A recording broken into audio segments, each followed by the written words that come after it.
Comscore नुसार आता isakal.com आहे देशातील नंबर 1 ची मराठी न्यूज वेबसाईट। प्रत्येक अपडेटसाठी isakal.com ला नक्की भेट द्या। की हे राजकारणी लोक खूप शाणे असतात। तुम्ही सेटलमेंट करा, तुम्ही हे मुद्दा थांबवा कुठेतरी, आम्ही तुम्हाला पैसे देतोय।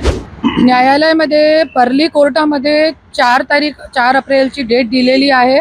बहुतेक मी पण जाणार आहे त्या दिवशी आणि त्यांचे वकील हजर झालेले आहे आणि जे आमदारकी रद्द होण्यासाठी जे औरंगाबाद संभाजीनगर हायकोर्टामध्ये टाकलेलं आहे पिटिशन, त्याच्यामध्ये पण त्यांनी नोटीस जाहीर करण्यात आलेला आहे।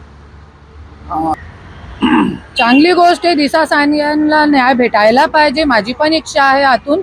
आणि जसं दिशा सानियांना न्याय भेटायला पाहिजे, पूजा चौहानला पण न्याय मिळाला पाहिजे, क्योंकि पूजा चौहानचे जे आहे पूर्ण पुरावे मीडियावरती आहे, पूर्ण ओपन झालेला होता त्यावेळे आणि तिचा पण मर्डर करण्यात आलेला आहे। तिला 20 मंजिलवरती फेकून टाकला होता। तो माझी अशी इच्छा आहे की ज्या वेळे दिशा सालियांचा पूजा चौहानचा मर्डर झाला होता, प्रेग्नेंट पण होती आणि तिला 20 मंजिलवरती फेकण्यात आलेला आहे आणि त्यावेळे संजय राठोडचा राजीनामा पण घेतला गेला होता।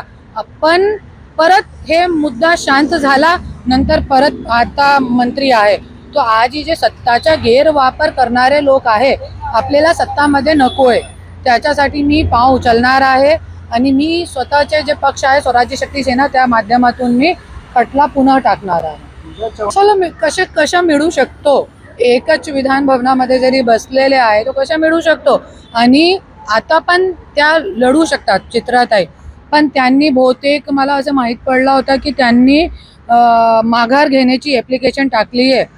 तो मी एकच सांगेल की जरी चित्राताईंनी माघार घेतली तरी पण मी हे लढाई सोडणार नाही आणि मी लढत राहणार। भाजपचे मंत्री जयकुमार गोरे यांनी एका महिलेला विवस्त्राचे फोटो पाठवले होते आणि त्या प्रकारे सेटलमेंटसाठी 3 करोडची खंडणी मागितल्याचा आरोप त्या महिलेवर झाला होता। मात्र काल तिला 1 कोटीची खंडणी, महिलेला खरोखर खंडणी मागितली असं काही आपल्याला 100% याच्यावरती मी जास्त काही बोलू शकत नाही, पण मी इतका बोलू शकते की हे राजकारणी लोक खूप शाणे असतात। बहुतेक तिला फसवण्यासाठी पण केलेला असेल की असा तुम्ही सेटलमेंट करा, तुम्ही हे मुद्दा थांबवा कुठेतरी, आम्ही तुम्हाला पैसे देतोय आणि नंतर पैसे देताना बहुतेक असं जाहीर केलेलं आहे की ती खंडणी मागत होती। असं हे सगळे लोकांचे चालू असतात। त्याच्यासाठी आपल्याला जास्त काही माहिती नाही आहे, मला तुम्ही सांगताय की असं झालेलं आहे, त्याच्यासाठी मी जास्त काही बोलू शकत नाही। महाराष्ट्रातील सर्व बातम्यांचे विश्वासार्ह व्यासपीठ,